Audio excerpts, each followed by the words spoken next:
بسم اللہ الرحمن الرحیم الحمدللہ والصلاة والسلام علی رسول اللہ اما بعد۔ اکثر لوگ کہتے ہیں کہ ہمارے میڈیکلی ٹیسٹ وغیرہ بالکل ٹھیک ہیں، رپورٹس کرائی ہیں، مگر پھر بھی جو ہے وہ جسم بے جان رہتا ہے، شدید گھبراہٹ رہتی ہے۔ یہ کس چیز کی علامت ہے اور اس کا جو ہے وہ علاج بتا دیں۔ بیماری کوئی بھی ہو، روحانی ہو یا جسمانی، اس کے پیچھے کوئی نہ کوئی ریزن ہوتی ہے، وجہ ہوتی ہے۔ جب انسان مسلسل پریشان رہتا ہے،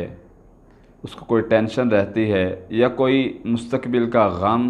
اس کو لاحق رہتا ہے، اس کے بارے میں وہ زیادہ سوچتا ہے تو اس کو شدید گھبراہٹ محسوس ہوتی ہے، اور اسی طرح بعض دفعہ وہ زیادہ سوچنے سے اس کا جسم جو ہے وہ بے جان ہو جاتا ہے۔ یہ کس چیز کی علامت ہے؟ یہ عمومی طور پر جب انسان کسی چیز کو مسلسل سوچتا رہتا ہے، شیطانی وسوسوں کی وجہ سے انسان جب بار بار سوچتا ہے کہ مجھ پر کسی نے کچھ کیا نہ ہو، جادو نہ ہو، مجھ پر کوئی جنات نہ ہوں، کوئی انسان کام کر رہا ہے تو وہ سمجھتا ہے کہ یہ کام اگر رکاوٹ اس میں آ گئی ہے تو لازمی کسی نے مجھ پر کیا ہے۔ کسی کا کام بہت اچھا چل رہا ہوتا ہے تو وہ سمجھتا ہے مجھ پر کسی نے، یعنی نیگیٹو سوچتا ہے، ہر وقت بار بار سوچتا رہتا ہے۔ جب پازیٹیو کو بھی نیگیٹو سوچے گا، اچھائی کو بھی برائی میں رکھ کے تولے گا، تو پھر وہ یہ معاملات اس کے ساتھ بننے شروع ہو جاتے ہیں کہ ہر اچھی چیز بھی اس کو بری لگتی ہے۔ جب اس کو نقصان ہوتا ہے تو وہ پھر شدید اس پریشانی میں، ٹینشن میں بڑھ جاتا ہے، اور ہر وقت اس کا دل جو ہے وہ گھبراتا رہتا ہے، پریشان رہتا ہے، شدید اس کو گھبراہٹ رہتی ہے، جسم بے جان رہتا ہے، نیند پرسکون نہیں آتی۔ جب انسان مسلسل سوچتا ہے اس کے بعد یہ کیفیت بن جاتی ہے۔ اسی طرح بعض دفعہ سٹمک پرابلم کی وجہ سے، یعنی معدے کی تیزابیت کی وجہ سے، انسان کے جو روزمرہ میں غذا کھاتا ہے ان کے کھانے کی وجہ سے،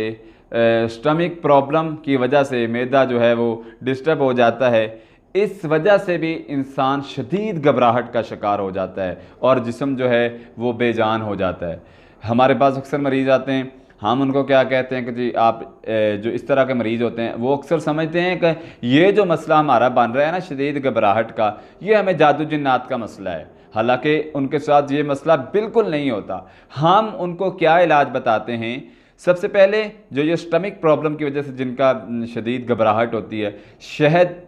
1 چمچ لے کے وہ پانی میں ڈال کے صبح نہار جو ہے 2 چمچ لے لیں، 1 چمچ لے لیں، وہ پیا جائے۔ یہ بہت افیکٹڈ ہے، بہت اچھا ہے، جس سے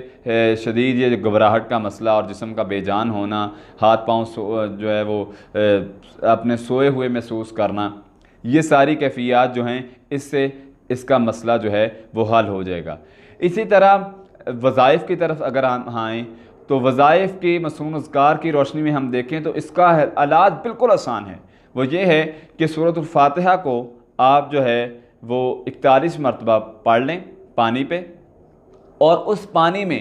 شہد شامل کر لیں۔ شہد بھی قرآن کہتا ہے شفا ہے، سورۃ فاتحہ بھی شفا ہے۔ اب جب 2 ڈوز اکٹھے آپ لیں گے تو انشاءاللہ یہ جو آپ کا شدید گھبراہٹ کا مسئلہ ہے اور جسم بے جان ہو جاتا ہے، نیند اچھی نہیں آتی، یہ سارا مسئلہ آپ کا حل ہو جائے گا۔ اسی طرح جو پہلا ہم نے مسئلہ ذکر کیا تھا جس وجہ سے مسلسل وسوسے آتے ہیں اور وسوسوں سے یہ شدید گھبراہٹ کا مسئلہ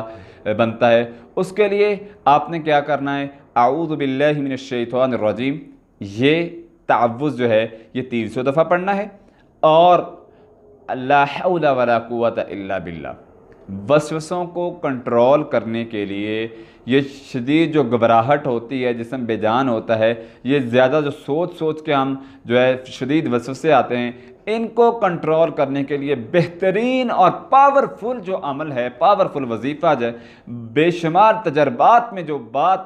گزری ہے وہ یہی ہے کہ یہ 2 عمل بتاتے ہیں جن کو وسوسے آتے ہیں، اور شدید گھبراہٹ محسوس ہوتی ہے، جسم بے جان ہو جاتا ہے، ایک تو وہ زیادہ سوچنا ختم کریں، ہر چیز کو پوزیٹیو لے کے جائیں، پوزیٹیو سوچیں، اور اگر بار بار شیطانی وسوسے آ رہے ہیں تو اس کا حل یہ ہے کہ اعوذ باللہ اور لا حول ولا قوت الا باللہ 300 مرتبہ پڑھیں۔ اس کے ساتھ اگر آپ کا دل ہمیشہ گھبراتا رہتا ہے، کوئی آپ باہر جاتے ہیں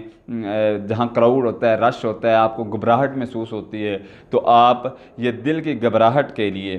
سیدہ اسماء بنت قیس رضی اللہ اسماء بنت امیس رضی اللہ تعالیٰ عنہ بیان کرتی ہیں، میں نے نبی کریم صلی اللہ علیہ وسلم کو اپنے کانوں سے سنا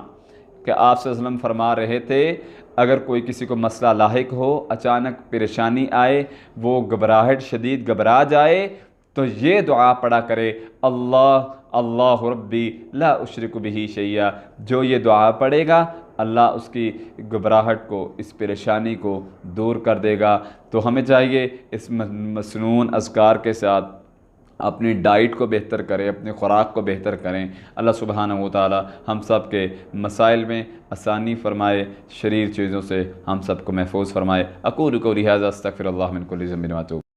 وَإِذَا قُرِئَ الْقُرْآنُ فَاسْتَمِعُوا لَهُ وَأَنصِتُوا